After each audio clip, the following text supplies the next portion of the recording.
Hey everyone, thanks for stopping by the Standards Weekly Check-In. I'm Colin, behind the camera we got Dylan. What's up? Today we're going to be getting into some staff picks, flipping through some new arrivals, recently priced records, and answering the burning questions left in the YouTube comments section from last week's video. As always, if you see anything you like, give the shop a ring, cruise in, hit the DMs on Insta. We're open 11 to 8, 7 days a week. Without further ado, let's get into staff picks. Without further ado, I'm taking this jacket off. I can admit it's too much. It's too hot for you right now? It's too much. Yeah, it's a lot. There is no airflow at the moment in the store. Yeah, it's a nice one. Yeah. But I don't know if I'm like puffer. I don't know if does Southern California ever get like puffer jacket cold? No. Parts maybe. At night at some point in December. All right. What are you listening to, Dylan? I'll let you. What am I listening to? What are you listening to, bro? All day I've been listening to this X record. Yeah. And the other one that we have that I can't remember the name of. Under the Big Black Sun? Yeah. Okay. But I've been listening to this one just on repeat. Yeah. And just I don't know, I think this is I'm gonna say it might be controversial. Where I'm listening and I'm ready to Beat me up. It's my favorite X album now. Yeah. Like I listened to a lot of Los Angeles, and I listened to that Black Hole Sun. Yeah. And I think I could say that more fun in the New World. I'm not mad at that take at all. I think it's a very good album. Yeah. Thank you. Thanks for agreeing. I think I like. I mean, these are all really good albums. I like Under the Big Black Sun a little more. I think that's like a little bit more balanced in terms of like the early punker stuff into like the roots Americana stuff that they get into. Mm-hmm. Too often, people stop at Los Angeles, which is absolutely foolish because if you like Los Angeles, you totally will like Under the Big Black Sun. Those two records are, neck and neck. But yeah, a lot of people stop there, and even stopping there is crazy. Keep going. First four, at least, are great. Okay. I'll get it. Speaking of deep catalog, this got reissued. The Voivod album from 1993. They saved number 8 because it's the 8th volume. Did we get that back picture? Oh, you like these guys? Yeah, dude, they're hanging out. Dude. They went by their real names. Look, or wait, not there. Yeah, they went by their real names. How crazy is that? No way. Dang. Yeah, no spooky names. But yeah, I like this record a lot. I have not. Well, first of all, it's really rare to find an original pressing. It's like, I think like a $300 record. Like it's crazy scarce 90s wax. Anywho, yeah, I like it. Comes out after Angel Rat, and Angel Rat took me a long time to get into. I've heard people say Nothing Face is too polished. That to me is bonkers. I've always liked Nothing Face a lot, but that's like real thrasher shit. Nothing Face is great, and so it took me a long time to figure out Angel Rat because it gets a little 90s. It just gets weird. And this record definitely has like a lot of 90s rock stuff. Like the first side is very apparent that like, I don't know, Alice in Chains like exists. Yeah. But the second song on the second side is like a super long proggy deep joint, and like We're Not Alone is this like total Motorhead banger. Overall, I think if you like Angel Rat, you'll be able to get into this. If Angel Rat is too deep for you, you're not ready, buddy. But if you like Angel Rat, there you go. And you should like Angel Rat because in my opinion, it's phenomenal. Yeah. So yeah, I'm excited to get to spend more time with it. And the reissue sounds good. We had a lot of copies, so come listen to it, buy it, check it out. A+. Let's look at some new records, huh? What was your Halloween costume, Dylan? Andrew W. Kruger. It was Andrew WK with just the Freddy glove, and that was pretty much it. But Wait, you wore the sweater? No, I didn't wear the sweater. Okay. Because it's itchy. Can you go as a suicidal lemur next year? Suicidal lemur? Yeah. Okay, we need to just go as a suicidal furry. If you're gonna put two God. things, can your persona be a suicidal persona?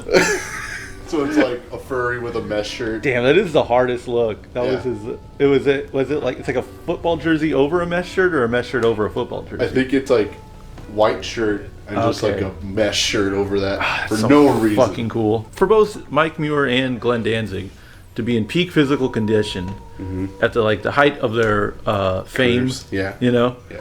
And so there's just like so much video documentation of them in just great shape. in mesh shirts. Yeah, oddly, Yeah. that is the Yeah. you know, they might not agree on everything. Yeah. They might not have a lot in common, you know, different paths and everything. Do we throw Henry Rollins in that? He had a mesh shirt in that one live vid. Yeah, but his whole thing, he did, that's a valid point, but I think his whole thing is being buff all the time. That's true. I think those two guys had a buff period and then it went away. There's like a lot of footage and then like the footage stops and they stop being buff. Danzig's just a tight mesh. Hey, look. That's cool. Do you think I'm going to say anything disparaging about... Danzig. It's not going to happen here. What if Danzig was his most ripped during like OG Misfits era where there's like just not a lot of... Like a couple pictures, you know? Yeah. And you'd be like, you had to see me when I was younger. It was something to behold. Yeah, no one cared at that time. That sounds like something someone would say who was always schlubby. It's true. Maybe I'm envious of them because there's just not that much pictures of me at the height of my powers. Mike Muir, on the other hand, Yeah. a lot of eyes on that man. Yeah. And when he was just fucking ripped, when he was mesh t-shirt ripped. Yeah. That should be like our scale for like determining male physique. Like, yeah, he's buff. Is he mesh t-shirt buff? I don't know. Yeah, I don't know about that. You know who's mesh shirt buff? Oh, who's is mesh shirt buff? Gene? Yeah. Yeah, Gene is the 60-year-old deli account manager. Gene. He's fucking ripped, bro. Ever see him slice that salami? Doesn't even need a knife. Just uses his throbbing forearms. Slicing them. Yeah. And we got some YouTube questions as left in the comment section of last week's video. If you want to hear any questions addressed, leave a comment and we will address it next week. Anywho, Bo Tiger is asking, what are golden age of horror, like the years span, or golden age, like the best years for horror movies? I don't know. Go on. I like the like 70 to 85 to me. It's like that's a good period. I think 70s movies in general. I have a hard time going before then. It just gets too kind of old timey for me. Obviously, huge exceptions apply, you know. But just in terms of like pacing, I feel like the 70s was like the era of film that like, I don't know, resonates with me, you know. And then you get around the mid 80s, you still get like, you know, the griminess of the 70s horror with like a little bit of that 80s gleam over it, but it doesn't overpower it, you know. By the later half of the 80s, you know, the whole like franchise syndrome is set in and blah blah blah, and then whenever CGI comes in, it's all kind of a wash. I think the last two great horror movies, this is a hot take, you ready for this one? Yeah. Interview with a Vampire and Bram Stoker's Dracula. Those are the last two good ones. There hasn't been any horror movies since then that have been better than those movies. You don't think The Faculty is better?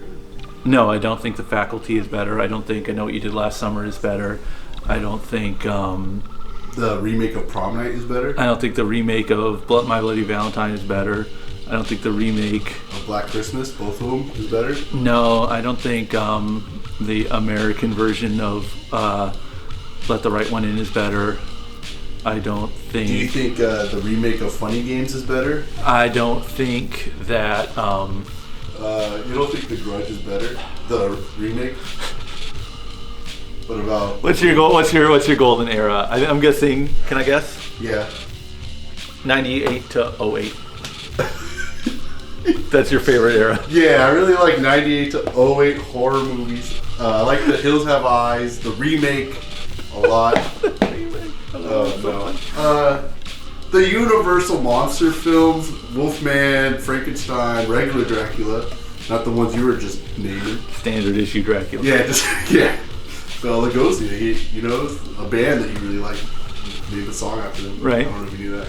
All right, everyone. If you have any questions you'd like to hear answered, and after this, I don't know how you couldn't, leave a question in the YouTube comments section, and we will address it next week.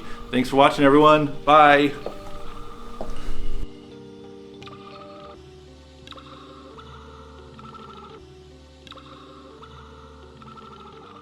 You're not ready, buddy.